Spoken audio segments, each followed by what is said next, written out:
Life is boring. For the most part, life is boring.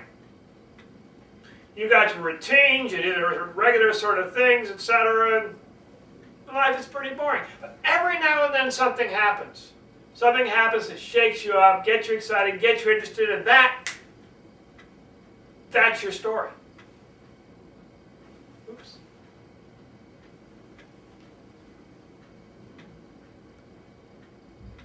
Life is boring. For the most part, life is boring. You've got your routines, you go through, you do your things, and everything pretty much goes on the same sort of way. And then suddenly something happens. Something interesting happens. Really interesting, really exciting. You want to talk about it. You want to tell a story. And that's normal. You want to tell a story.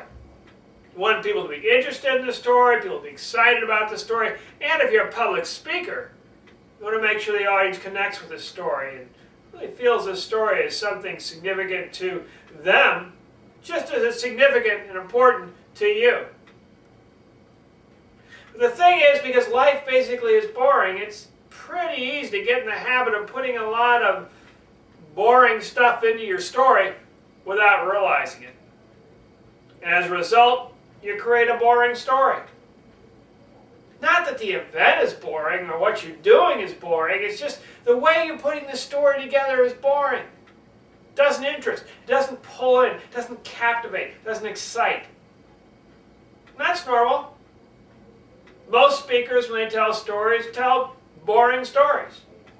But if you want to be a good speaker, that's a problem. That's a real problem. Because interesting stories pull people in. And to capture a person's attention, tell them a story. But if it's a boring story, that's no good. That's not going to work. It's got to be an interesting story. Exciting story that pulls people in. So today you're going to learn about telling interesting stories.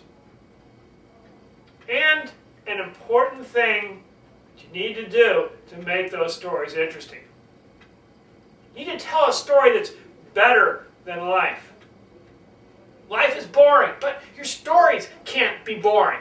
Your stories have to be exciting, interesting, pull people in. So today you're going to learn about 3 things that help you tell interesting stories. If you don't understand how these things work, your story will be a little bit too long, quite frankly, and a lot of stories are too long. You'll accidentally put the boring parts in because you don't know which parts to separate out. You think you're creating an interesting story, but actually when people hear it, they'll say, kind of boring, not that interesting, doesn't excite me, doesn't pull me in. And as you know as a speaker, you tell a story and your audience isn't interested in it, that's a disaster. That's a real major problem. So to tell an interesting story, important to understand how these 3 things work. Once you understand these 3 things and can use them well, you'll know how to tell stories that are better than life, that are life improved. It's not a matter of you're exaggerating and telling lies about things that don't exist.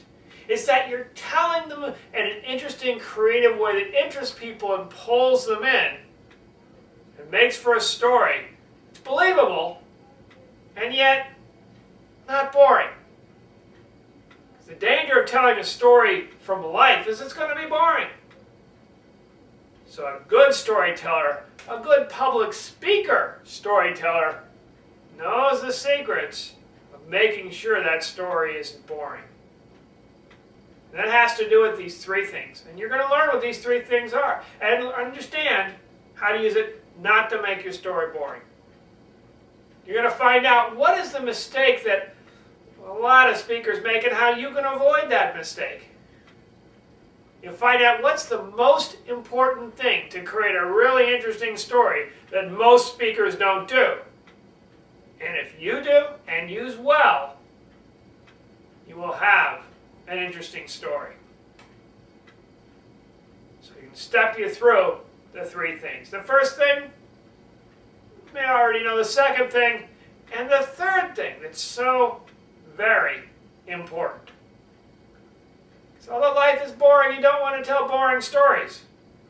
So to make your story interesting, and to make your story better than life, it starts with that first thing. If you don't have an awareness of the first thing about stories, how stories work, there's a problem.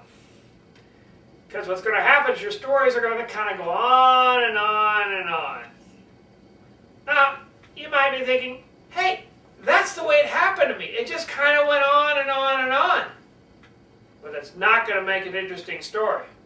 Once you understand the first thing, how to make it work for you, your story's more focused, more engaging, more interesting, and right from the beginning, you'll start to pull people in a little bit more.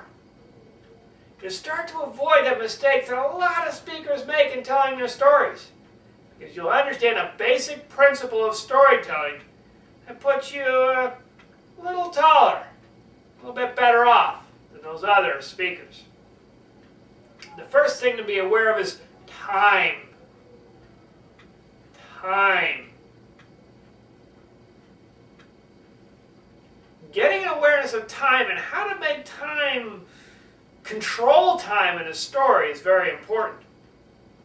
Because in the real life, here's how things kind of work. Day 1, nothing happened. Day 2, nothing happened. Day 3, nothing happened. Day 4, something started to happen, but it didn't. Day 5, you get the idea. If you tell the story from beginning of day 1 all the way through to day 500, when something finally happened, your audience is going to be gone. Your audience is going to be leaving in herds, droves, everything else, just running out because they're like saying, this is really boring. If I want a story this boring, I'll go back to my life. I don't need to hear it here.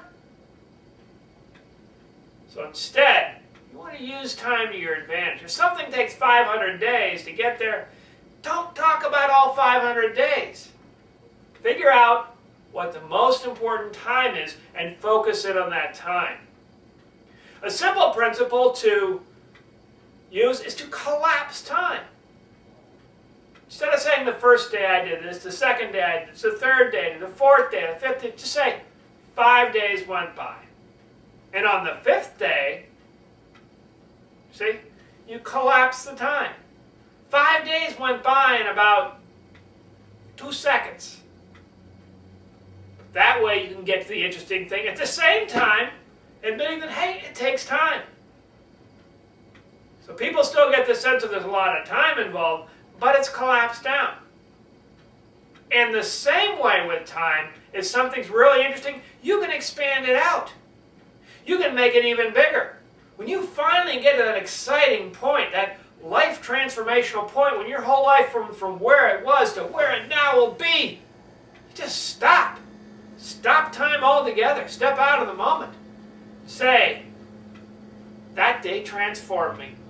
That moment I heard those words from that other person, I knew I could never be the same person. Those words were so powerful, so amazing, so incredibly precise. They transformed my life. They could transform yours.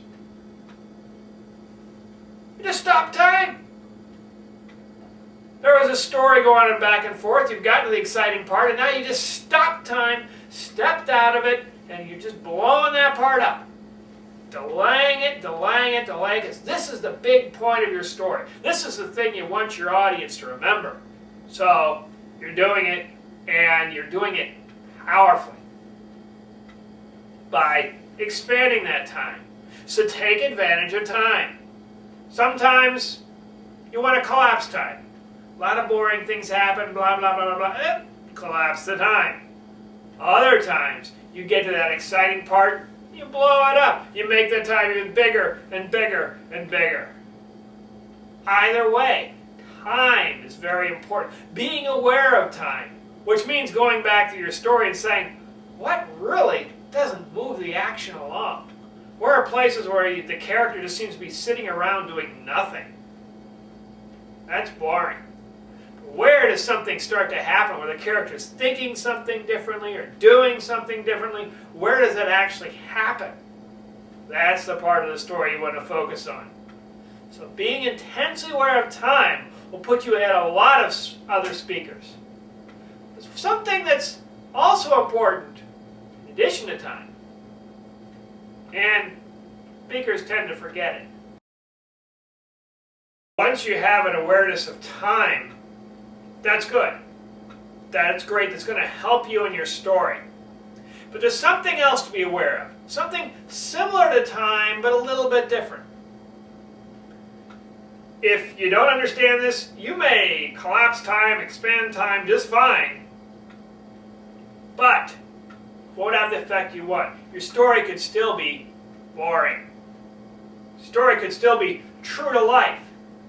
And a true to life story isn't necessarily a good thing. Once you understand this, very important second point, then you can really focus in and use time the right way. Because you'll know what to focus in on, where to focus in, and how to focus on once you understand this second important principle that many speakers don't get. And that second principle is events. Events. Understanding time is great. You understand time. Wonderful. But what are the important events that go on? Even if you expand time or collapse it down, if you aren't focusing on the right events, then there's a problem. The important events are important events that build the conflict. They're events that build the conflict or the moment where the person has some sort of transformation where they change from being one way to being another way. Those are the important events. The things that are kind of around that, leading up to it, it's fine if you want to write a novel, but not so great when you're doing public speaking. When you're doing public speaking, you have to engage the audience all the time. So all the stuff you're saying up there has to be really interesting and pull people in. That means interesting events. Because, as mentioned, life is boring. So a lot of boring events happen. I got up the other day. I went over, I brushed my teeth, I ate some food, I went outside, I went for a walk. Beautiful day, lovely flowers. Went back home, yawn, stretch, went to bed, got up the next day. Boring. Maybe it's a wonderful life, but it's boring. Nothing happens. Nothing happens at all. So to make sure something's happening, you want to focus on the right events. In the same way, you don't want to focus on the wrong events. Sometimes you get so far involved in something you think, oh, this is really good stuff. This shows the depth of the thinking going on, and it's boring. And nothing's happening. So if you're taking a look and you're focusing on an event where you were thinking about this for days, and I was thinking about this possibility, could I do this? Or no, maybe I'm going to do that. Oh, no, maybe I'm going to do this thing over here. And you've got 5 minutes of that in your story, you're focusing on the wrong event. That can be collapsed down. That part can be collapsed down, reduced. Important event is where you actually made that decision. The thinking about it, that sort of thing, is okay. But it has to lead up to that decision. And if you have too much thought where you're thinking about it, the audience is not going to care about getting on to the point where you actually make the decision. They're going to check out in their mind and maybe just walk out on you a long time ago. So in focusing on events, it's also important to focus on events that lead to other events. You do something, there's some problem happens, some conflict, which creates real problems that lead to another event, which creates real problems. And these events kind of build and build and build as the conflict builds. So focusing on the right event is very important. Now, conflict building is incredibly important, and events can build conflict. But there's one thing that's more important, more useful, more powerful building conflict. And once you understand that, then you really get at the heart of a story. It's that third point. Most speakers don't understand it at all. Most speakers don't get it. Those very, very few who do tell interesting stories and can pull people in because they really know what to focus on. So far you've learned about time, the importance of time, how to handle time, and the events itself. Now, the final principle, the final point is crucial, absolutely crucial and necessary to being an interesting, compelling, exciting speaker that pulls people in. If you don't understand this next point, and you don't use it, as most speakers don't, you'll find that even though you try to build conflict, even though you try to create an interesting story, it just doesn't work. Because you're doing a huge thing wrong that you don't even know about. And most speakers do this. Without realizing it, most speakers do this. Not understanding this point will undermine your story throughout. You find yourself writing dull stories without knowing why. And giving dull stories without knowing why. Once you understand this next point, this next important key principle, you have a powerful principle that's going to help you in all your storytelling. And combining that with awareness of time and awareness of event will make you into a very good storyteller. You still have to figure out what you're going to talk about, what the situation is, but armed with these three things, time, event, and this third thing, be a great storyteller. And the third thing, the third important point you need to have is conversation. Conversation. It's great to work with time, it's great to work with the event, but the conversation of the characters is absolutely necessary to get the story moving. Conversation creates the conflict.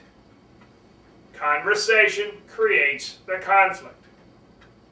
Now, what most speakers do is they'll narrate things. And Jack said that he was upset, and Bob said that he was angry, and Jack said he was kind of getting more upset, and Bob said, well, I don't know quite what to do about the situation. Maybe I'll just, I don't know, throw you out of here. Speakers narrate. The problem with narration is it's like it removes the person from the situation. It removes everything in second hand. Focusing in on the conversation, keeping that conversation go will build the conflict. So, Jack said, Tom, I don't want to go. Tom said, Jack, I don't care you don't want to go. You're going to get out of here. Tom, you can't throw me out of here. Oh yeah, Jack, I can throw you out of here. I can throw you pretty darn far. Oh yeah, Tom, I'd like to see you make me leave. Forget about it. I'm right here. You can't make me. I got a right to be here. Oh yeah? Okay, Tom, we'll see who can make who. You're going to be in big trouble, buddy. You get the idea. Notice how naturally, in having a conversation, the conflict builds and grows and develops just by having that conversation back and forth. Jack and Tom start here. With each bit of the conversation, the conflict increases. And that's important in conversations. You're having conversation. The purpose of a conversation is to create conflict. If you have a conversation and there's no conflict, you're creating a boring story. Has to be conflict. It could be internal conflict. I was thinking, gosh, maybe I ought to go and help Sally. And then I thought, well, Sue's really nice and really upset her if I done something with Sally. And then well, yeah, but Sally's really even a good person. Yeah, but Sue's been with me forever. And conflict. The conversation could be an internal conflict, but but the conversation builds conflict. Each bit of the conversation should increase the conflict more and more. And that's really the secret, conversation. Time is wonderful. Be aware of. Events, great.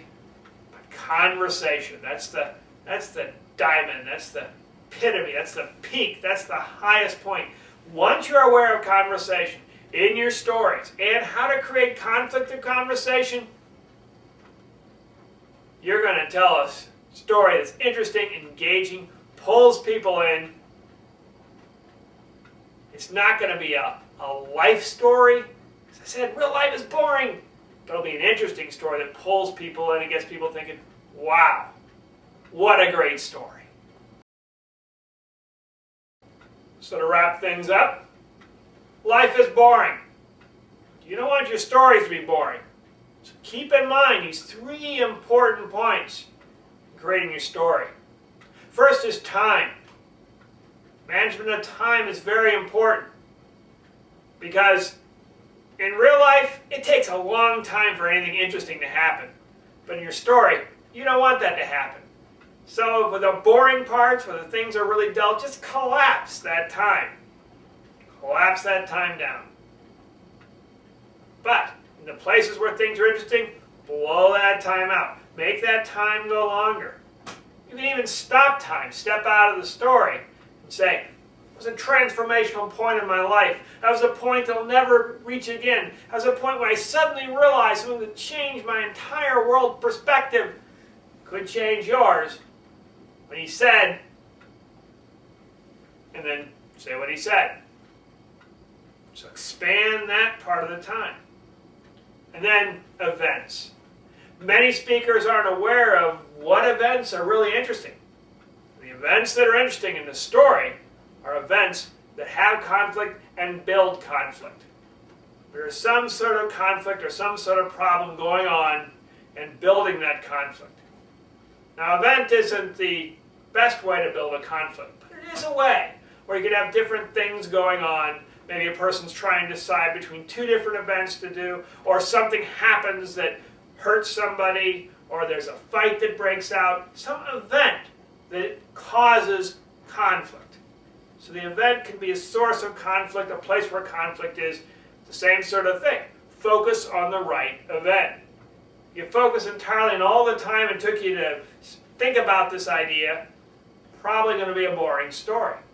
Focus on that time when you really, that idea came into power and you said, now I've got it. That's what the audience wants to hear. That's what they're interested in.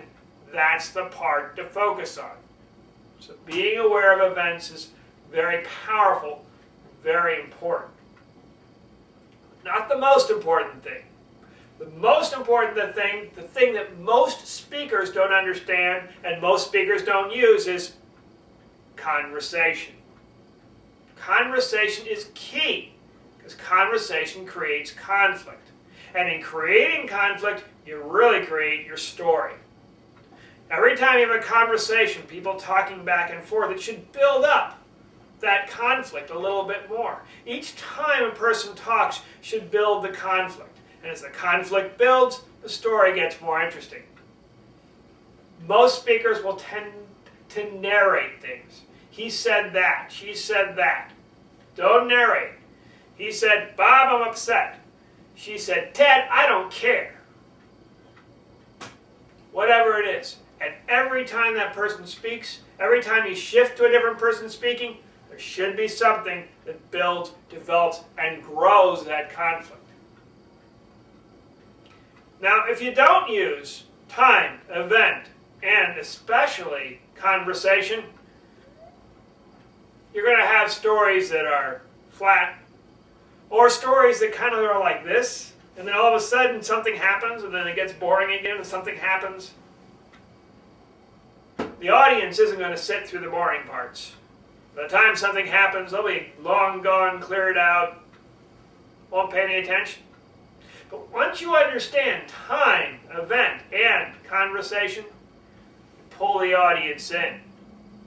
Instead of giving them some sort of boring life story, you give them an exciting story. With all the boring parts are removed. It's not true life, it's better than true life. It's more interesting than true life. Everything in that story is interesting. Pulls people in, gets them excited, gets them interested, pulls them into what you're talking about.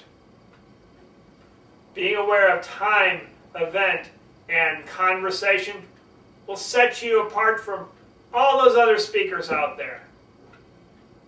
Because you'll be able to do things with your stories others just can't. Because you understand how stories work and how stories should work. It's a simple tool.